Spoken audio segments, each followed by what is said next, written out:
Look at this first number before it moves. This card is still sitting at plus 490, and my board has closer to the high 300s. That's the entire reason I'm recording this before the market tightens. Same player, different price, completely different bet. If this gets pushed down into the low 400s, the edge starts drying up, so I'm not opening with the name, I'm opening with the number. Let's prove the card first, then I will reveal the hit. This board is not built around most famous names. It's built around where the current price is still giving you cleanest path. The second card is one I think can move fastest in the market, catch the power profiles. The third card is the uncomfortable one, higher variance but still priced with enough upside to matter. We start with the cleanest card. So the first card is the one I want to open because the number is still generous. At plus 490, the book is leaving room against where I have the true price. But the reason this works is not just the gap, the profile has to support it. So this is left-handed hitter with enough damage indicators to justify a home run look, strong contact quality, real exit velocity, usable barrel rate, and an expected slugging profile that fits a one swing outcome. So that actually matters because I'm looking not for a perfect player, I'm looking for a player who can punish the right mistake at the right price. The matchup against Iron Nola and the angle here is not Nola is bad, that would be lazy. The angle is more specific against this Braves profile. The contact has been loud enough to matter. The exit velocity allowed is elevated, so OBA history is strong for Atlanta, and the launch angle window keeps a home run path alive. That gives this card three things I want before reveal: price that has not fully tightened,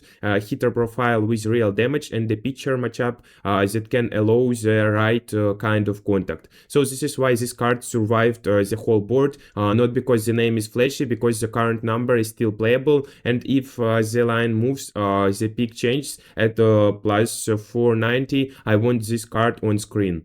We've got Harris. This is a clean structure card. The reason I like him here is not because his loudest name, it's because the market is still giving playable price on a hitter whose matchup profile is better than the public number suggests. At this number, Harris gives us cleanest opening card, real contact quality, matchup pass against Nola, and enough room before the price gets too short. If this gets hammered down towards the low 400s, it's no longer the same play. So that's the key. It is Harris at this price.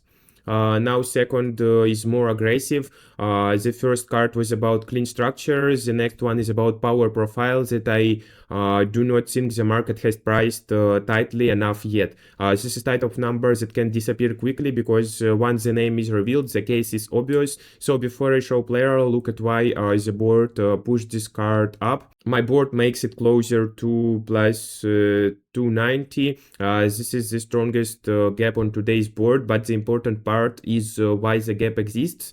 This is the best raw power profile of all three cards. The barrel signal is the strongest, the hard contact signal is the strongest, and the expected slugging is the strongest. So, and the recent home run form actually supports the underlying numbers. This is a kind of profile where line can move once enough, people start checking the data. Now I don't want to oversell this as a perfect setup. It's not. The weather is not giving us a major boost. The pitcher has swing and miss, and these are reasons this number is still sitting here, but this is exactly why the price is interesting. If every box were perfect, then this number would probably already be shorter. The board is not saying this spot has no risk, it's saying the market is giving too much discount for that risk, so that's the main difference. And a perfect looking home run spot at a crushed number is useless, so a flaved spot with a number that still has room can be a better bet. And with this card, the power profile is strong enough that I still want the current price. This is where the work actually matters. I'm not scrolling the odds page and grabbing names. The full slate gets filtered down until only the profiles with price room survive. So this one survived because the damage profile is too strong for the current number. Before I unlock it, a quick note. This is a board I build every morning. Current price, model number, profile check, then reveal. If you want the next board before the lines tighten, subscribe now. Now let's open the strongest card. So we've got James Wood here. This is the strongest edge on the board, and the case is simple. His power profile doing the heavy lifting. So the barrel rate, hard contact, expected slugging, and recent power all point in the same direction. This setup is not perfect, but at this number, I don't need anything perfect. I need the number to be too high. My board has Wood closer to 290, so this is price. He's still alive. And right now the market has not fully closed it, so that's why Wood is card 2. Now the final card. This is not the safest card on the board. This one is most tension. It's not the cleanest profile. This is the card where the price is paying us for discomfort, and in home run props that can be where the opportunity is. So let's go to the last hidden hitter. The card is sitting at plus 400 while my board has closer to 310. So that's enough room to keep it alive, but I want the frame but I want to frame this correctly. As a volatile play, the pitcher can miss hits. Hits can look ugly, so and this is where the market is giving the price, but ugly at hits do not automatically kill a home run prop. We are not betting a full box score, we are betting whether one swing can beat the number, and this hitter has that kind of swing, so the barrel ability is there, the hard contact is there, and the expected slugging is there, and the recent quality contact is enough to keep the sailing alive. So the question is not does this feel safe. It doesn't, and the question is the payout still too high for the power sailing. At plus 400, I think the answer is yes. This is a card where the market may be overweighting the strikeout risk and underweighting what happens when he actually connects. So that's why this one goes last. It needs the most explanation because it's the easiest card to misunderstand. The first card was the clean pass, the second card was the strongest profile, and this card is the swing that can make the number look wrong very fast. So, and again, this is price sensitive, and the market cuts this down into the mid, so a lot of appeal. But at the current number, the upside is still alive. Now I will reveal our final hitter. So we've got Cruz here. This is upside card.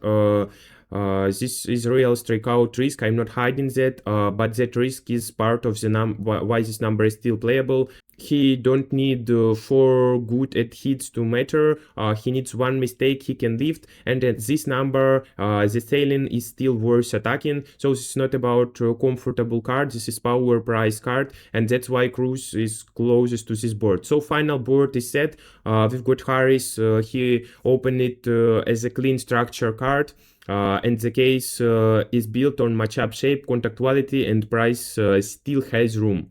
James Wood is the strongest edge in our today's slate, and 1L Cruz is the high upside swing. So that's the difference between these three. Harris is the cleanest pass, Wood is the strongest power number, and Cruz is the highest upside swing. If the price moves, the board changes. That is why I care about the number before the name. This is what Moneyline Lab is built around, not chasing most obvious hitters, not waiting until the number is already gone. The goal to find the gap while the books is still hanging it, and every slate I'm building the board the same way. Price first, profile second, name last. If you want the next board before the market tightens, subscribe now. Tomorrow same process, 1 card at a time, edge first and name second.